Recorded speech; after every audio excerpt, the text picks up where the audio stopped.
मंच पर स्वागत है मनोज तिवारी जी का। और वो देखिए, आइए Manoj Tiwari. Thank you so much. Manoj Tiwari ji, आपसे सब लोग सबको बुलाए हैं आप? खुद आए हैं, अच्छा। कुछ हमारी इनविटेशन पे आए हैं, कोई खुद आए हैं। सब मिलना चाहते हैं आपसे, सुनना चाहते हैं आपको। और थोड़ा बता दूं, क्योंकि क्रिकेट आपको बहुत पसंद है तो फील्डिंग के लिए भी तैयार रहिएगा क्योंकि कुछ गेंदें वहां से आने वाली हैं। लेकिन शुरू करते हैं आज का पब्लिक मंच। मनोज तिवारी जी, पूछना चाहती हूं कि गाना भी आप गाते हैं, अभिनय भी करते हैं, क्रिकेट भी खूब खेलते हैं, इतना सब कुछ कैसे कर लेते हैं? और इस बार तो जैसे आपने इन स्विंगर मारा है कि आपने सियासत की पिच पर एकदम out of the stadium ball hit कर दिया। लोग कहते हैं आपने सेंचुरी बना ली वहां जहां 6 आपकी टीम के खिलाड़ी क्लीन बोल्ड हो गए हैं। आप अकेले मेंबर ऑफ पार्लियामेंट हैं दिल्ली में जो रिपीट किए गए हैं। तो ये बताइए, कौन सा गुरु मंत्र है, कौन सा इन स्विंगर है जिसकी वजह से आपकी पार्टी आप पर इतना भरोसा करती है? नहीं, ये एक ऐसा सवाल है ना जिसपे हम नहीं समझते कि हम क्या, हमारे में क्या है।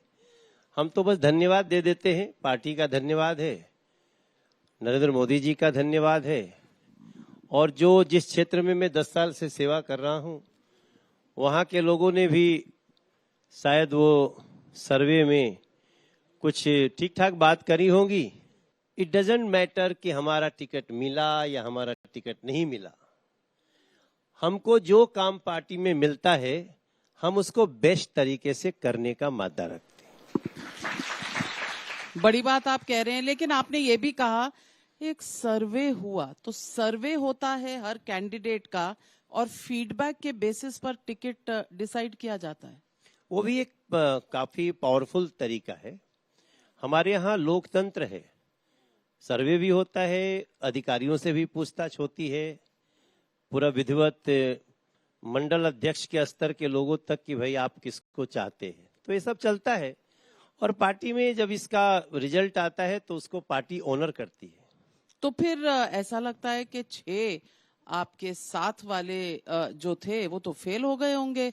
इसका मतलब ये है कि दिल्ली में कोई काम नहीं हुआ, क्योंकि दिल्ली की जनता जानती है कि यहाँ बीजेपी और आम आदमी पार्टी की इतनी लड़ाई चलती है कि काम कौन करेगा, इस पे एक बड़ा सवालिया निशान रहता है। नहीं, सवालिया निशान नहीं रहता है, कंफ्यूजन रहता है। शब्द को बदलना चाहिए कि कंफ्यूजन रहता है कि कौन सा काम किसका है। बट नेचुरल है कि स्टेट की गवर्नमेंट किसकी है। हम चुनाव में अपनी तरफ से प्रयास करते हैं, हम फॉर्म भरते हैं, वो एक प्रकार का टेंडर ही है कि हमें दिल्ली चलाने को दिया जाए। हम ये भी करते हैं कि हमें देश चलाने को दिया जाए। हमें देश चलाने को तो मोदी जी को मिला है 10 साल से, लेकिन दिल्ली 26 साल से बीजेपी को नहीं मिली है। इसलिए मैं तो बार बार कहता हूं, प्लीज इस कंफ्यूजन से बाहर निकलना चाहिए दिल्ली को।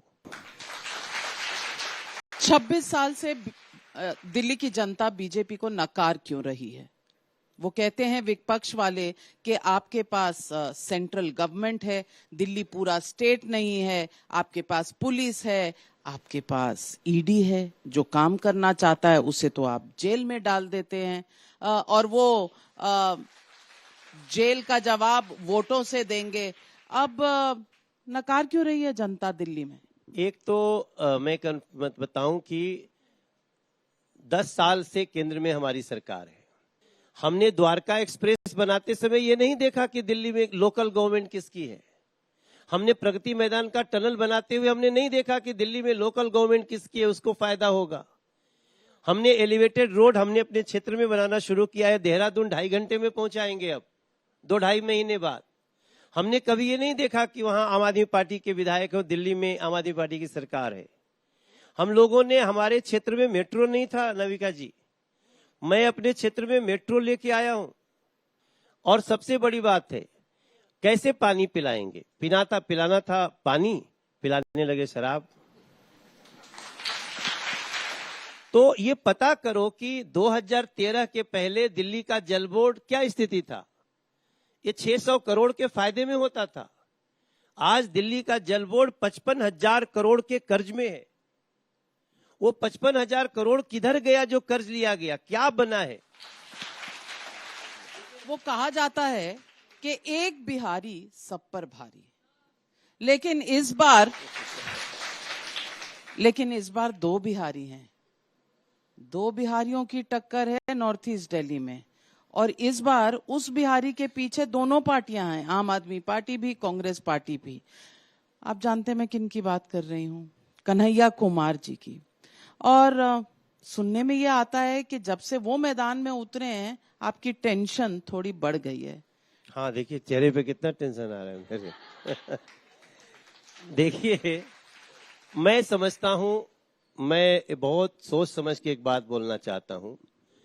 कन्हैया कुमार जैसे व्यक्ति को किसी राज्य से जोड़ना उस राज्य का अपमान है देश में। कोई बिहार का व्यक्ति वो उनके नाम के साथ, बिहार के नाम के साथ कन्हैया कुमार को नहीं जोड़ना चाहता, क्योंकि जिसकी रोम रोम से जिसके निकलता हो कि भारत तेरे टुकड़े होंगे, रोम रोम से जिसको निकलता हो कि अफजल हम शर्मिंदा हैं, तेरे कातिल जिंदा हैं, जो भारतीय सेना को हमारे देश के लोग देखते हैं ना, तो नहीं भी बोलेंगे तो मन से आएगा जय हिंद, सेना जा रही है। वो हमारी सेना को रेपिस्ट बोलता है।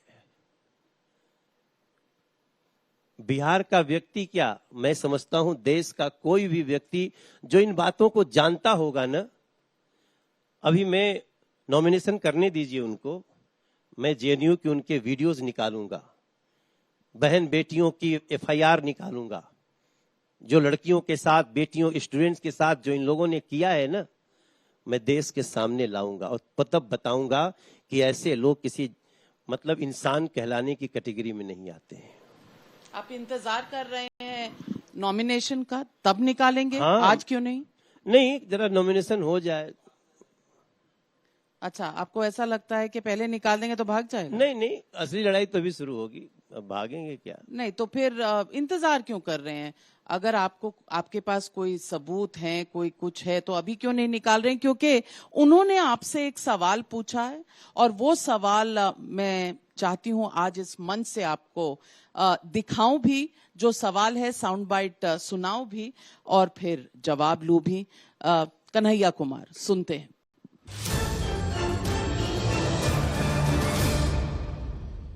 कितनी बड़ी पार्टी में एक कोई ऐसा व्यक्ति नहीं मिला जो देश का सम्मान करता हो, जो सेना का सम्मान करता हो। आप उसको चुनते हैं जो टुकड़े टुकड़े गैंग का नेतृत्व करता हो, जो सेना को गाली देता हो। मनोज तिवारी काम करते हैं, तो मनोज तिवारी जब मेरे ऊपर सवाल उठाएंगे तो वो सीधा जो है जय शाह के पिताजी पे ऊपर चला जाएगा, क्योंकि गृह मंत्रालय तो उनके पास है ना, मेरे पास तो है नहीं। मेरे चाचा जी तो है नहीं गृह मंत्रालय में, गृह मंत्री तो है नहीं, ये तो वही बैठे हुए हैं, तो ये सवाल उनके ऊपर चला जाएगा। पता नहीं वो क्यों ये सवाल पूछ रहे हैं। अगर इतने सबूत हैं तो कन्हैया कुमार पर एक्शन क्यों नहीं हुआ? क्यों जमानत नहीं हो ही रहा है, केस चल रहे हैं, केस का डिसीजन आएगा, होगा। सारे सेना को गाली देने का केस चल रहा है, ये जो नारे हैं ये भी केसेस चल रहे हैं, वो डिनाई कर रहे हैं, डिनाई करते हैं। तो ये तो इस देश में एक परंपरा बन चुकी है कि बोलने के बाद कोर्ट में लोग डिनाई करते हैं, मगर वो सबके पास है। और दूसरी बात आपको बताऊं, इस देश में कह के और पलट जाना, वो भी कुछ समय के लिए। आज सरकार जेल से चल रही है। आज सरकार जेल से चल ही नहीं रही है, सरकार जेल से चल ही नहीं सकती। जेल से गैंग चल सकते हैं, सरकार नहीं चल सकती है। आज क्या हो रहा है? आप कह रहे हैं कि गैंग चला रहे हैं? हाँ, गैंग चला रहे हैं। और ये आप उनको गैंगस्टर कह रहे हैं? हम कह क्या रहे हैं, वो हैं। और ये बाप रे, अरविंद केजरीवाल जी गैंगस्टरों के गैंगस्टर हैं। कई बार कोई नेता होता है तो उसके आसपास भीड़ ना हो तो वो घबरा तो जरूर जाता है, लेकिन राहुल गांधी कहते हैं कि आप घबराए हुए हैं, बीजेपी घबराई हुई है। प्राइम मिनिस्टर मोदी थर थर कांपते हैं उनकी बातों से। नहीं, कांपते हैं नहीं, कांपता है। आप तो बहुत शिष्टाचार वाली भाषा बोल रहे हैं। राहुल जी इस भाषा में कहे होते ना तो हम मान के चलते, विपक्ष के व्यक्ति हैं, बोलिए, लेकिन ये भाषा नहीं है। वो कहते हैं कि हमको देख करके वो थर-थर कांपता है, डरता है। अरे अपनी उम्र का भी लिहाज करो राहुल जी। इस देश किसी के युवा को ऐसा नहीं कहना चाहिए, किसी युवा को ऐसा नहीं कहना चाहिए। नहीं, अगर युवा भी मान लें तो उस नाते भी नरेंद्र मोदी जी 73 साल के एक व्यक्ति का, आपको क्या आपके घर में कोई संस्कार सिखाने वाला नहीं रहा राहुल जी? सब आपको देशद्रोही ही बनने के लिए सिखा रहे हैं क्या? उसी रास्ते पे चल रहे हो क्या? आपको कन्हैया कुमारी दिखता है क्या? आप सोचिए, राहुल जी की जो भाषा है उसकी मेरे मुंह तो मैं तो कुछ भी कहूं तो जी नहीं जाता है। मेरे माता पिता ने ऐसे, अब भारत के ही संस्कार है जी। मैं अरविंद केजरीवाल को बोलता हूं, अरविंद केजरीवाल जी ने पाप किया है, भ्रष्टाचार, तो भी जी निकलता है। Because I am respecting that, क्या बोलते हैं वो जो कुर्सी है, दैट चेयर। भाई मुख्यमंत्री पद पे हैं, अब अभी लड़ रहे हैं हमारी पत्नी बन जाए, मतलब उनकी पत्नी। आतिशी कह रही हम बनने नहीं देंगे। आतिशी कह रही हैं? अरे आपको अंदर की खबर है? बहुत अंदर की। अच्छा, तो क्यों नहीं बनने दे रहे? अरे भाई देखिए, अरविंद केजरीवाल जी पहले कोर्ट में गए, साइलेंट। 7 दिन बाद जब कोर्ट में गए, 7 दिन कोशिश किया कि Atishi, Saurabh Bhardwaj, please accept Sunita Kejriwal ji as CM. वो दोनों कह रहे नहीं नहीं सर, ये राजतंत्र हो जाएगा, आम आदमी पार्टी खत्म हो जाएगी। ये बोलते तुम लोग हमको ज्ञान दोगे या सुनीता को बनाओगे? ये सब बोले नहीं नहीं सर आप विचार करिए। 7 दिन में नहीं माने सब। आपने अंदर कुछ कैमरास लगाए हुए हैं, स्पाई, आप सुनते हैं क्या क्या कह रहे हैं? नहीं, अगला तो आपका कैमरा लगा हुआ था, आपका टाइम्स नाउ का। और जेल के अंदर से कैसे आपको पता चल रहा था? इसलिए पता चला कि जब आए अरविंद केजरीवाल तो उन्होंने टाइम्स नाउ के कैमरे पे बोला कि जज साहब, ये आतिशी और भारद्वाज भी शराब घोटाले में शामिल है, इनको भी पूछताछ किया जाए। आपको मैं कोट कर रहा हूं, मैं गलत नहीं बोल रहा। उन्होंने स्पेशली कोर्ट में बोला, अच्छा आतिशी और सौरभ भारद्वाज वहीं खड़े थे, ऐसे कांपने लगे। क्योंकि अरविंद केजरीवाल जी जो किंग पिन है शराब घोटाले के, वो कुछ तो उनकी बिगड़ी होगी ना, नहीं तो पहले दिन बोलते भाई आतिशी और सौरभ भारद्वाज जी से भी पूछताछ करो। 7 दिन बाद पूछने का मतलब क्या? इसका मतलब 7 दिन में डील नहीं हुई। तब अरविंद केजरीवाल गुस्सा हुए, बोले हम तो जाएंगे सनम, तुमको भी लेके जाएंगे। नाविका जी ये हुआ है, आपके कैमरे पे हुआ है। अब बीच का कुछ फिलर भर लेना चाहिए। अच्छा, वो फिलर आप भर रहे हैं? ये हम तो कवि हैं। हाँ बिल्कुल, आप कवि हैं। तो राहुल गांधी के बारे में क्या सोचते हैं? कुछ गाकर बता दीजिए। नहीं, उनका नाम लेते ही सुर बिगड़ जाता है। आप अरे नाम लेना हो, गाना अगर सुनना हो तो कोई अच्छा नाम लो भाई, जो लोग अच्छी बात करते हो। जब नाम ही लेते ना, सुर इधर उधर सब गड़बड़ चला गया। क्यों? सा ही नहीं मिल रहा है मेरा। सा समझते हैं? बिल्कुल समझते। सारे ग म प द नि सा, सा नि द प म ग रे सा। अब ये सुर है, सारे ग रे ग म प द द म द नि सा। अब आपने कहा राहुल गांधी, बिगड़ गया, सब गया। पता चले कि रिंकिया के पापा की जगह कुछ और गाने लगे हम। पर ये तो पुरानी बात हो गई। नई बात में राहुल गांधी कहते हैं अब की बार 400 पार तो नहीं, 150 पर रुक जाएगी बीजेपी। क्या सुर इसलिए आपका बिगड़ जाता है? नहीं नहीं नहीं नहीं, राहुल गांधी जी ही 400 पार करा रहे हैं। मदद कर रहे हैं आपकी, मिले हुए हैं पीछे से। नरेंद्र मोदी जी का 400 से प्लस सीटों से अगर वो प्रधानमंत्री बनेंगे तो उसमें राहुल गांधी जी का और उनकी पार्टी का ही योगदान होगा, जिन्होंने ये कहा है कि हम भारत की जनता के पब्लिक प्रॉपर्टी की समीक्षा करेंगे और उसको मुसलमानों में उनके बच्चों में बराबर बराबर बांट देंगे। उन्होंने ऐसा नहीं कहा है। क्या कहा है? उन्होंने कहा एक्सरे करेंगे। उन्होंने, मेरे पास मेरा मोबाइल कहाँ है, जरा देना भाई आप लोग। उन्होंने कहा है कि बैंक विल एग्जामिन, एक्सरे करके वो आपकी धन का पता लगाएंगे और रीडिस्ट्रीब्यूट करेंगे। हाँ, तो रीडिस्ट्रीब्यूट में तो हम अपने भाषा में बोलता नहीं, तो आपकी भाषा में वो रीडिस्ट्रीब्यूशन सिर्फ मुसलमानों के लिए होगा? नहीं, उन्होंने गरीब कहा है हिंदुओं के लिए भी होगा। नहीं, उन्होंने कहा है उनका माइनॉरिटी का मतलब ही मुस्लिम है। उनके प्रधानमंत्री रहते हुए मनमोहन सिंह जी ने ये बात कही है कि देश के संसाधनों पे पहला हक मुसलमानों का है, और हम कहते हैं देश के संसाधनों पे पहला हक गरीबों का है। देश के, ये देश का लोग, हमारे देश का प्रत्येक व्यक्ति क्या चाहता है? सबका साथ, सबका विकास। हमारे देश का प्रत्येक व्यक्ति चाहता है सभी धर्मों का सम्मान। हमारे डीएनए में है, भारत के डीएनए में है। हम जा रहे हैं मंदिर पूजा करने, लेकिन अगर मस्जिद दिख गया तो थोड़ा सा सर झुक जाता है हमारा। हमें लगता है वहां भी कोई देवताएं ठीक है, वो अपने ढंग से हैं। हम तो जो हम सत्य सनातन की बात करते हैं, अभी मैंने एक गाना गाया था, राम जी की प्राण प्रतिष्ठा हो रही थी कि जय श्री राम जय श्री राम जय श्री राम कहेंगे,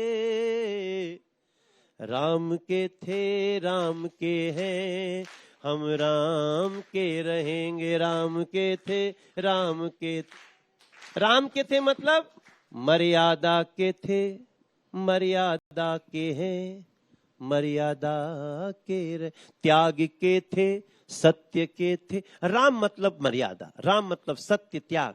और उसमें हमारा धर्म कहता है कि रेस्पेक्ट एवरी रिलीजन। चलिए, बहुत से पब्लिक के सवाल हैं, तो पब्लिक के सवाल जो ट्विटर पर भी आ रहे हैं, सोशल मीडिया पर भी आ रहे हैं, और यहाँ हमारी ऑडियंस में भी कई स्टूडेंट्स हैं जो फर्स्ट टाइम वोटर्स हैं, सवाल पूछना चाह रहे हैं। सबसे पहले यूट्यूबर मनीष कश्यप को बीजेपी ज्वाइन कराने में आपकी भूमिका भी रही है, ये पूछ रहे हैं विशाल सिंह बलिया से। मनीष कश्यप को लेकर बीजेपी की क्या प्लानिंग है? जब उनकी गिरफ्तारी हुई थी तो बिहार में नीतीश जी की ही सरकार थी और आज नीतीश जी बीजेपी के साथ हैं, क्या कहेंगे? मनीष कश्यप एक यूट्यूबर, पत्रकार के रूप में उभरे, गरीबों की लड़ाई लड़ रहे थे। वो डेवलपमेंट इश्यूज को बहुत अच्छे से कवर करते थे। बिहार की जनता ने और देश के लोगों ने बहुत अच्छा फॉलो करना शुरू किया। उन्होंने एक पुल के बारे में कहा है गलत बन रहा है, गिर जाएगा। गिर गया। सरकार ने नहीं माना, पुल गिर गया। उसमें और पुल बनाने वाले आपके साथ पुल बना गए? नहीं, पुल बनाने वाले उस, देखिए, जब वो गिरफ्तार, उस लड़के को गिरफ्तार किया गया, उसके ऊपर राष्ट्रीय नेशनल सिक्योरिटी एक्ट लगाया गया और उसको 9 महीने तक जेल में रखा गया। उस दौरान मैं उसके जेल में मिलने गया, मुझे मिलने नहीं दिया गया। मुझे जेल में एज सांसद जेल में मनीष कश्यप से मिलने नहीं दिया गया, और वो जिद थी तेजस्वी यादव जी की। अच्छा, नीतीश कुमार जी को बचा लिया आपने? नहीं, सरकार उनकी थी, मुख्यमंत्री वो थे, पर जिद थी तेजस्वी यादव। नहीं, बट मनीष से खुद ही बात करिएगा, उसका सारा प्रॉब्लम उसको किया, वो तेजस्वी बाबू ने किया। और जब वो बाहर निकल के आए तो फिर मैं उनके घर गया, उनके घर गांव में गया, मैं सपोर्ट करने गया। तो मैंने उनको कहा कि आप क्या नरेंद्र मोदी जी को नुकसान पहुंचाना चाहते हो? उसने कहा नहीं। तो आपने फिट कर दिया बीजेपी के अंदर? हाँ, फिट नहीं किया, मैंने कहा। और उनकी माता जी को मैंने इन्वॉल्व किया कि जरा इसको समझाइए, क्योंकि देखिए मनीष जितना लोगों में लोकप्रिय है, तो कई लोग चाहते थे कि मनीष उतना आगे न बढ़े, वो जा करके इधर उधर टकरा जाए। मैंने उसको अच्छा रास्ता दिखाया, और आने वाले समय में मनीष सेवा करेगा अच्छे से, वो मुख्य धारा में आएगा, बिहार के चुनाव में लड़ेगा। हाँ, लड़ेगा। चलिए, जनता के सवाल। पहला सवाल यहां से। I am Manya Bindra from Vivekananda institute of professional studies.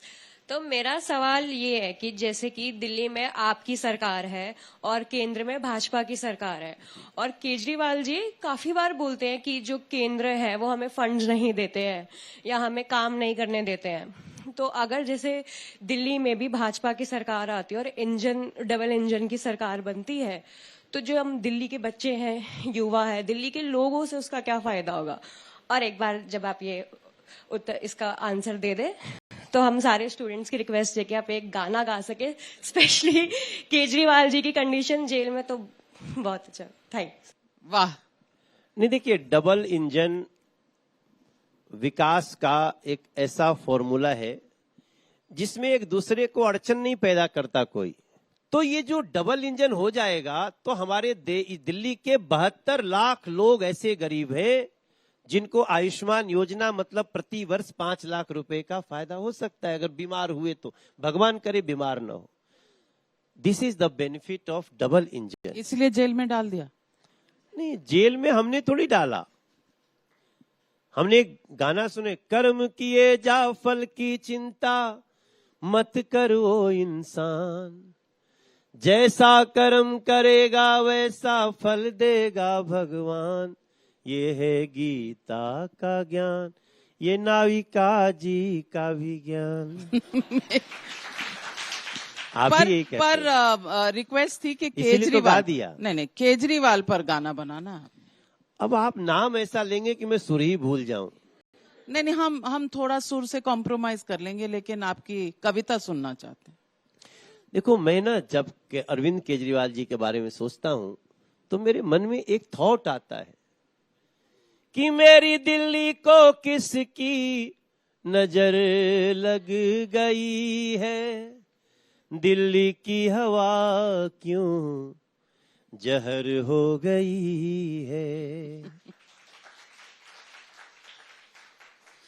Yamuna ji देखो जाके क्यों रो रही है, किसके पापों को आज मेरी माँ ढो रही है, बुजुर्गों का पेंशन क्यों बंद हो गया है, गरीबों का राशन कार्ड क्यों नहीं बन रहा है, गलियों में पानी क्यों लगा है बता दे कोई, नल से ये गंदा पानी कौन दे रहा है, मेरी दिल्ली को किसकी नजर लग गई है। और वैसे आप केजरीवाल जी का नाम नहीं लोगे, राहुल जी का नहीं लोगे, बोलो मनोज एक गाना गाओ ना, तो मैं फिर गाऊंगा, हो जिया हो बिहार के लाल, जिया तू हजार सा। अरे मेरा एक नया गाना आया है, पहले ये खत्म कर लेते फिर नया गाना भी सुन लेते। मैं अचानक याद आ गया, वो एक हिंदी फिल्म आ रही है, ये तो गैंग्स ऑफ वासेपुर का गाना है ना। अरे तनी नाची के तनी गाई के, तनी नाची गाई सबके मन बहलावा ये भैया, अपने कर्म से अपने माटी के मान बढ़ावा ये भैया, तनी जान जला के देश के मान बढ़ावा ये भैया, तनी धूमधाम से तनी झूम झाम के 25 मई के कमल के बटन दबा। प्रधानमंत्री जी खातिर एक ही भाव गाना चाहते हैं कि देश के बड़हर खुशियन के हो गई मुहूर्त बा, और तीसरी बार फिर से हमके मोदी के जरूरत बा, तीसरी बार फिर से देश के मोदी के जरूरत बा।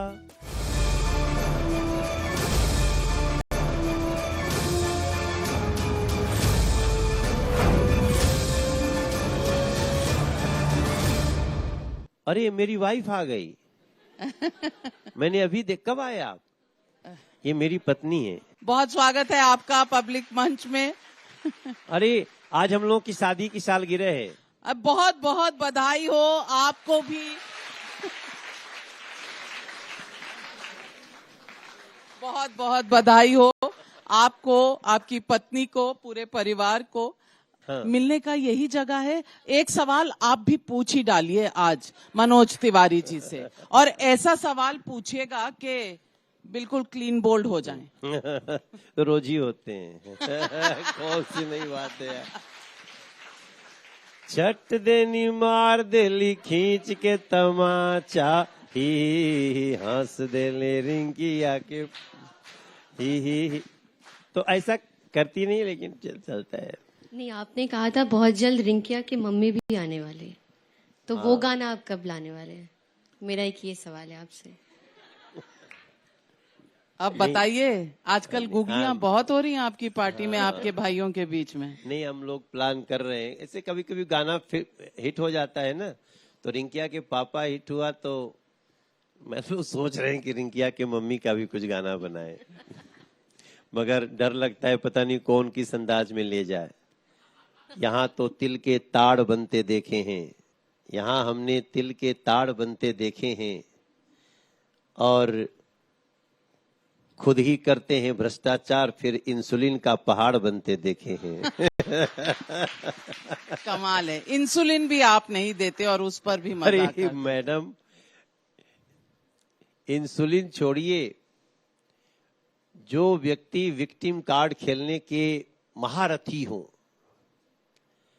वो रहते हैं जेल में, खाना आता है घर से, और खाने में आता है आम, मिठाई, और है वो क्या कहते हैं उसको, डायबिटिक व्यक्ति हैं, उसके बाद भी मिठाई खाना। मतलब फोन नहीं बताएंगे कि फोनवा कहाँ रखा हुआ है, फोन का कोड वर्ड नहीं बताएंगे, पासवर्ड, लेकिन ये जरूर कहेंगे देखो जी मेरी तबीयत खराब हो गई, मैं तो मेरे बेल दे दिया जाए। अरे बेल के लिए इतना परेशान? उस राजमहल, जो एक शीश महल बनाया है, शीश महल में रहने का इतना, कि आपको कहते थे भाई आप तो कहते थे कि हम जिंदगी गुजार सकते हैं पहाड़ में, अब कुछ दिन गुजारो तिहाड़ में। पर बेल हर किसी का हक होता है, वो अप्लाई कर सकता तो है। हमारे बस में कहाँ है बेल? संजय सिंह को हम थोड़ी बेल दिए, कौन दिया? कोर्ट ने दिया।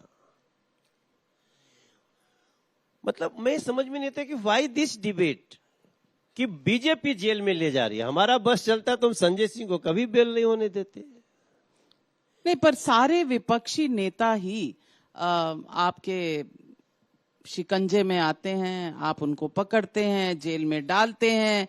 आपको जो आपकी वॉशिंग मशीन में आके धुल जाता है, वो एकदम रिंकिया के पापा के साथ बैठ जाता है। नहीं, ये देखो, जो भी पब्लिक मंच से सुन रहे हैं, ये एक ना नैरेटिव बनाया जाता है। नैरेटिव कहाँ है? इसके तो पूरा डेटा है। नहीं, नाम बता दो, एक नाम बताइए जिसका केस बीजेपी में आने के बाद खत्म हुआ हो, बताइए। अजीत पवार की पत्नी का केस चल रहा है? नहीं चल रहा, वापस हो गया। नहीं कल, अरे तो ओहो, 2 दिन पहले सर। नहीं 25 में से 23 लोगों का वापस, 24वां अब हो गया। भैया ये सवाल तो पब्लिक पूछेगी। मैडम नहीं, ठीक है, पूछना चाहिए। अब उनका केस अगर स्वयं खत्म हो गया हो कोर्ट से, ओ, राम जी आ गए आशीर्वाद देने। ये गलत है। नरेंद्र मोदी जी के रहते भ्रष्टाचार पर जीरो टॉलरेंस बना रहेगा। लेकिन अगर हम ये थोड़ी कहेंगे कि जो दोषी नहीं है उसको भी दोषी करार दे दो। अच्छा, पहले तो आप कह रहे थे कि वो दोषी है ना, सवाल तो यही है। पहले आपको दोषी लग रहे थे, फिर जब आपके साथ आ गए तो वो दोषी नहीं है। नहीं, हम हमेशा कहते हैं जांच हो। नविका जी देखो, आप लोग भी इतने यंग लोग हो, हम कहते हैं जांच हो। हम अरविंद केजरीवाल जी को दोषी थोड़ी बोल रहे थे, हमने कहा जांच हो। वो कहते हैं नहीं जांच की जरूरत नहीं, हम एकदम कट्टर ईमानदार हैं। बाद में पता चलता वो कटर वाले हैं पूरा। वो कट्टर नहीं है, दे आर कटर। ऐसे लोगों को क्या कहें हम नाविका जी। इसलिए देखिए मनोज तिवारी आज आपके राहुल सामने गांधी बैठे- कहते हैं वो सबके अकाउंट में खटाखट खटाखट खटाखट। आपको ये फॉर्मूला कभी पहले याद नहीं आया कि ठकाठक ठकाठक कैसे? ठकाठक सबको दे दो? कैसा क्या कैसा? किसको देंगे? गरीबों को वो कह रहे हैं महिलाओं के अकाउंट में 1-1 लाख रुपए आएगा।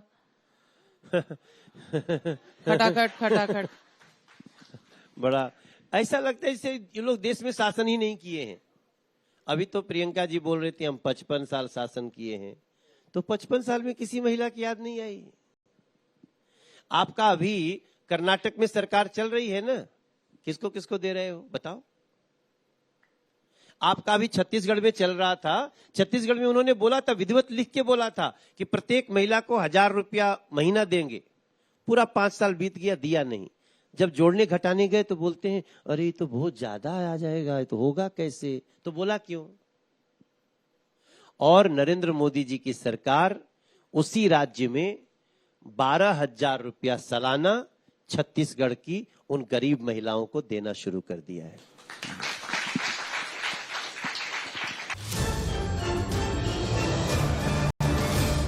रैपिड फायर राउंड होता हमारा एक, तो रैपिड फायर में जल्दी जल्दी जवाब होते हैं। जैसे आपकी इन स्विंग जल्दी जल्दी जाती है, और मैंने कहीं पढ़ रही थी कि आप फील्डिंग में थोड़ा सा आपका रह गया था। वैसे क्रिकेट में ठीक है। हाँ, मैंने पढ़ा था कहीं कि आप खुद ही कहते हैं कि फील्डिंग में मैं थोड़ा वीक हूं, तो इसमें जल्दी जल्दी फील्डिंग कर अपनी लीजिए। वीकनेस जाननी भी चाहिए। तो आप पहला लोकसभा चुनाव 2009 में समाजवादी पार्टी से लड़े थे, जी हार लड़े गए। थे, लड़े थे। फिर बीजेपी में क्या खींच लाया आपको? नरेंद्र मोदी जी का ट्रैक रिकॉर्ड, नरेंद्र मोदी जी का कमिटमेंट, नरेंद्र मोदी जी का महिलाओं के प्रति विशाल बड़ा भाव, नरेंद्र मोदी जी का गरीबों के प्रति समर्पण। और जिस दिन मैंने सुना कि नरेंद्र मोदी जी इस देश के पीएम बन सकते हैं, मैंने सपोर्ट कर दिया उनको। 2009 तक भी वो 8 साल पीएम रह चुके, सीएम रह चुके हाँ, बट तब वो पीएम मटेरियल नहीं आ रहे थे। और देखिए 2009 न हमारे जीवन की एक गलती थी। गलती थी। हाँ गलती थी, और वो भी गलती हो गई, अब हो गई। तब मैं पॉलिटिकली मैच्योर नहीं था।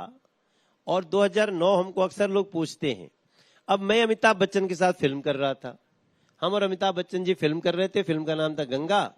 उनके मित्र होते थे अमर सिंह, सेट पे आए और आपको उठा के ले गए? नहीं, उठा के तो नहीं ले गए, बोले चलो तुमको चुनाव लड़ना है। हम कहे ना भैया, हम नहीं लड़ल चाहत।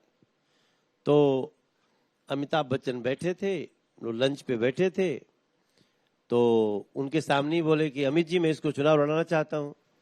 अमित जी हमको देखे, फिर नीचे देखने लगे। मैं सोचा शायद इनको, अब इनके दोस्त हैं, ना करेंगे तो। मैं कहा चलो 3 महीने की फिल्म है, करके आ जाते हैं। पहले तो मुझे पता नहीं था कि लड़ाएंगे कहाँ, और ले जाके लड़ा दिए जोगी जी से। अब जोगी जी का मैं खुद ही बहुत बड़ा फैन रहा हूं, हमेशा था। तो अब छोड़िए इसको, ज्यादा कहानी क्या कहनी है। बट आज योगी जी के साथ कैसे संबंध है? नहीं, बहुत अच्छे संबंध है। उन्हें याद रहता है कि आप उनके खिलाफ लड़े थे? भूल ही नहीं पाते हैं। तो फिर? उनको हमेशा याद रहता है। तो फिर क्या कहते हैं आपको? नहीं, अब तो हम लोग का बहुत प्रेम है आपस में, और I am proud of Yogi Adityanath ji. Congress के मुख्यमंत्री हैं रेवंत रेड्डी जी, उन्होंने बिहारी डीएनए पे कुछ कहा था, कुछ जवाब देना चाहेंगे उन्हें? सब ये लोग, ये समझदार लोग नहीं है। ये किसी स्टेट वाइज किसी को बोलना, ये तो बहुत बड़ी बेवकूफी है। राम लहर चल रही है, राहुल गांधी को नहीं लगता? देखिए, राम लहर खत्म कब हुई थी? राम तो रग रग में है, क्योंकि राम को कुछ लोगों ने विवादास्पद बनाया। लेकिन राम तो मैंने कहा ना कि सत्य के प्रतीक है, त्याग के प्रतीक है। राम एक राजा के रूप में है, राम एक पति के रूप में है, राम एक बेटे के रूप में है, राम एक सबरी के आराध्य के रूप में हैं, राम निषाद राज के एक मित्र के रूप में हैं, तो राम को जानने वाले, मैं तो कहता हूं देश में सबका राम कनेक्शन होना चाहिए। राहुल गांधी और प्रियंका गांधी वाड्रा, खबर आ रही है कि अमेठी और रायबरेली से लड़ेंगे। आपको क्या लगता है, लड़ेंगे? इतना डर क्यों रहे हैं? लड़ना ही चाहिए था। दादा परदादा सब लोग लड़ते रहे, आप अब यहां हम बोलेंगे कि वो कांप क्यों रहे हैं? लड़ेंगे लड़ेंगे, भरेंगे भरेंगे, अरे लड़ो भरो यार। एक हार में ऐसा घबरा गए, तो इसलिए घबरा गए कि स्मृति ईरानी जैसी एक कर्मठ बहन अमेठी को मिल गई है, रायबरेली का विश्वास उठ गया है इन लोगों के ऊपर से, और जो काम इन्होंने अभी मैनिफेस्टो में कर दिया उसके बाद तो हार का अंतर इतना बड़ा होगा। मैं चैलेंज करता हूं राहुल गांधी जी को, अगर साहस है तो वायनाड छोड़ो और केवल अमेठी से लड़ो, समझ में आ जाएगा कौन कांप रहा है। तो वायनाड का तो वोट डल चुका आज। तो डल चुका तो काहे दूसरे जगह टांग अड़ा रहे हैं? उस पे विश्वास नहीं है क्या? क्या वायनाड से भी विश्वास हिल चुका है क्या? नहीं, पर उत्तर प्रदेश आपके तरफ तो थोड़ी फर्स्ट छोड़ डे दें। डिसाइड करिए ना, चुनाव आता है पहले दिन डिसाइड करिए हम 2 जगह से लड़ेंगे।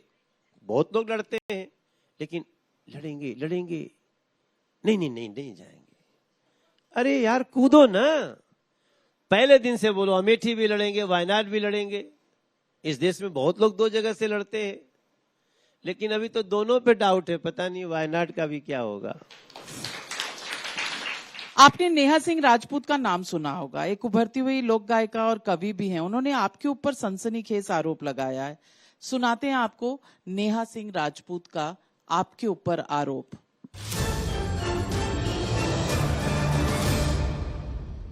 ऐसे फूहड़ और इतने गंदे गंदे गीत इन्होंने गाए हैं कि ये खुद अपनी फैमिली के साथ नहीं सुन सकते।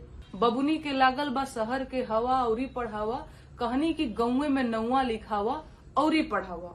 मैं मनोज तिवारी जी से पूछना चाहती हूँ कि आपके इस गीत की वजह से न जाने कितनी लड़कियों की शिक्षा बाधित हुई, आप इसकी जिम्मेदारी लेंगे? आप कितना भी उठक बैठक कर लीजिए, कान पकड़ करके माफी मांग लीजिए, लेकिन आपके पाप खत्म नहीं होंगे। संगीन सवाल है, महिला का है।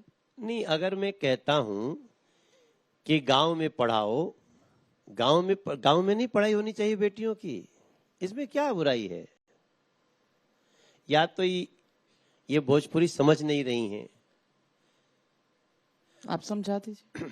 नहीं, देखिए क्या है, ये तो पहले ना, ये जो नेहा जी हैं, ये लोक गायिका नहीं है, ये राजनीतिक गायिका है।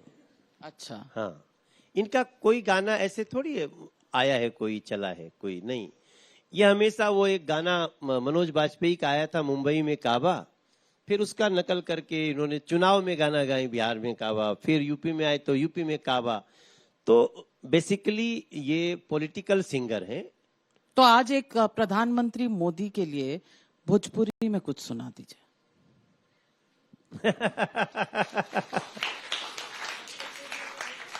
नहीं, हम तो प्रधानमंत्री जी खातिर एक ही भाव गाना चाहते हैं कि देश के बड़हर खुशियन के हो गईल मुहूर्त बा, और तीसरी बार फिर से हमके मोदी के जरूरत बा। तीसरी बार फिर से देश के मोदी के जरूरत बा। मन उनकर साफ बा, हो रहल इंसाफ बा। नियत में खोट नहीं खे, हो रहल विकास बा। अरे अब की बेरी देशवा में 400 पार वाली मूरत बा। आ लड़का लोग भी बोल रहल बा, यूथ सारा बोल रहल बा, मोदी के जरूरत बा। तो मनोज तिवारी जी, आज तो ये पूछना पड़ेगा कि बिहार में लालू बा के नीतीश बा? किसको सपोर्ट पा?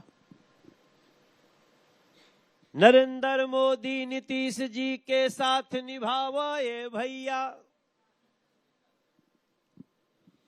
बिहार के परचम और आगे बढ़ के सजावा ये भैया, 40 के 40 सीटवा बिहार के एनडीए के पठावा ये भैया भैया।